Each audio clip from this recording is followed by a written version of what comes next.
These are some of the common mistakes that can be avoided when joining our resume workshop. The mistakes that I made were that I included my photo and my status on my resume.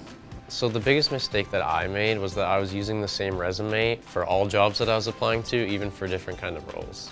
By taking the workshop, I learned how to target my resume to specific positions, and I also learned what to include under the experience and education sections.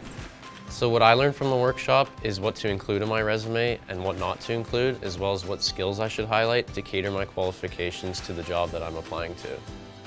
Attending my interview workshop taught me how to prepare for virtual and in-person interviews. I learned the types of questions I'd be asked in the interview and how to prepare answers ahead of time, how to research before my interview so I felt more confident, questions that I should ask the interviewer, and finally, my favorite part of this workshop was learning how to use the interviewing software tool to practice before my interview, and I was able to watch it afterwards and see the different areas that I needed to work on.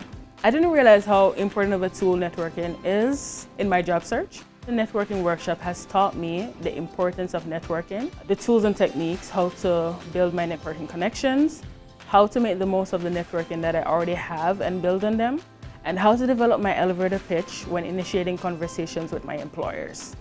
Come prepared to meet employers. Join our workshops and register today.